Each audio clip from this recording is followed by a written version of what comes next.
बावजूद हमसे सुपीरियर क्यों रही? ये बहुत बड़ा आर्ग्यूमेंट है, 2022 का क्वेश्चन है ये। तो आपको क्या करना है, ये पॉइंट्स आपको देने हैं। तो आखिर वो रीजंस क्या क्या थे कि वो छोटे होने के बावजूद भी, विदेश से आने के बावजूद भी हमसे इतनी बड़ी आबादी वाले देश के ऊपर निकल गए।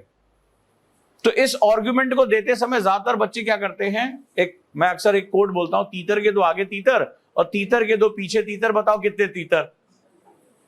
ठीक है, तो एक्चुअली में जब हम आंसर लिखते हैं तो हम ऐसे ही लिखते हैं, हम किसी एक वर्ड को पकड़ लेते हैं और उसको घिसते रहते हैं, उसी के बारे में एक्सप्लेनेशन, उसी के बारे में, ऐसा नहीं होता है। इसीलिए फिर से कह रहा हूं, स्ट्रक्चर राइटिंग बंद करके कोशिश करो कि कितने ज्यादा थॉट्स जनरेट कर सकते हो। यूपीएससी में कहीं नहीं दिया है कि प्रसंग, व्याख्या, उपसंहार में लिखोगे तभी मार्क्स मिलेंगे। मेरे कई स्टूडेंट हैं जो आज सर्विस में हैं, उन्होंने लास्ट में तो बीच में गोला ड्रॉ किया था ऐसे ही, और ऐसे ही हाथ से मार के चले आए थे। क्योंकि अगर आप छोड़ दोगे क्वेश्चन तो 0 मार्क्स मिलेंगे, अगर आप उसमें पॉइंटर भी दे के आओगे तो 2 मार्क्स, 3 मार्क्स, 4 मार्क्स मिलेंगे तुम्हें। तो यहां ये होता है कि आपने कितने डायमेंशन टच किए, और आप बहुत अच्छे से लिख भी रहे हो, लेकिन आप उसमें सिर्फ एक ही बात को घुमा घुमा के लिख रहे हो। और कभी अपना आंसर पढ़ाना किसी से, आपस में एक्सचेंज करके देख लो, तुम इसका पढ़ो, तुम इसका पढ़ो, और एक काम करो, एक छोटा सा तुम लोगों को होमवर्क दे रहा हूं, खुद ही से यहां बैठे बैठे कॉपी एक्सचेंज कर लो एक दूसरे से, आंसर अपना एक्सचेंज कर लो, और बोलो कि एक काम करो, just find out how many dimension I wrote, मैंने कितने डायमेंशन लिखे अपने, उसमें नंबरिंग कर दो। डायमेंशन मतलब किसी भी चीज को कितने पक्ष से देखा तुमने, कितने एंगल से देखा, इस बात को व्याख्या करने के लिए तुमने कितने एंगल का सहारा लिया।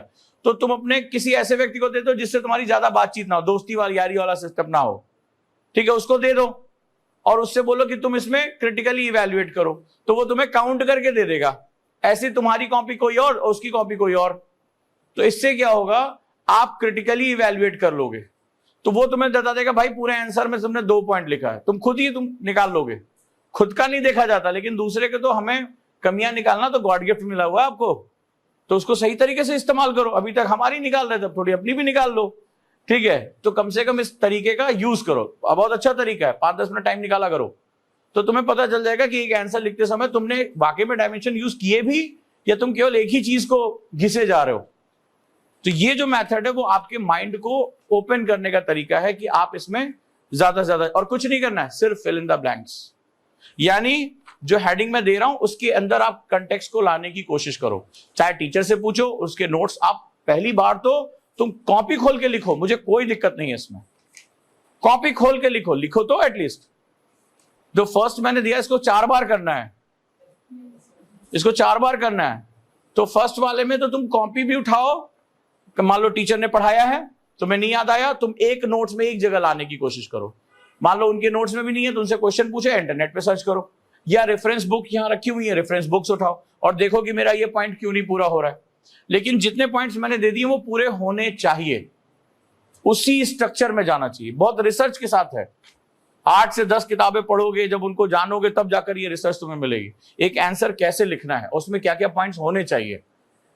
तो ये मेथड अगर तुम लोगों ने इसको रिचुअल की तरह, जो लोग जिन्होंने हाथ नहीं उठाया वो बहुत परेशान होने जा रहे हैं, मत मानो, क्योंकि जिन्होंने नहीं माना वो आज भुगत रहे, जिन्होंने माना आज वो सेफली जो है वो आराम से सेल आउट कर जाएंगे इसको, उनको कोई टेंशन नहीं होने वाली। 4 ही चीज मुझे चाहिए, उसमें से ये सबसे इंपॉर्टेंट है। तो मुझे लग रहा है कि मैं तुम्हारे लिए 2-2.5 घंटे इन्वेस्ट करता हूं और तुम अपने लिए आधे घंटे इन्वेस्ट नहीं कर पा रहे हो। कितना बड़ा गैप हो रहा है हमारे तुम्हारे बीच, ये बहुत अच्छी तरह जानते हैं। मैं सुबह आया, सुबह से ही लगा पड़ा हूं इसमें कि आज बच्चों को ये 2 पॉइंट देने हैं, फिर एस्से का पॉइंट आ गया, मैंने कहा चलो इसको थोड़ा बड़ा करते हैं, और 4:05 पे एग्जैक्टली मैंने खत्म किया है कि जाते जाते भी कम से कम देके जाऊं। तो it takes lot of time, ये मेरे ऊपर बहुत टॉल करता है, बट कम से कम तुम्हें तो कुछ फायदा हो। अभी तक किसी एकेडमी ने इस मेथड को यूज नहीं किया है, करो। इससे क्या होगा, तुम्हारा इस पर्टिकुलर टॉपिक पे कंप्लीट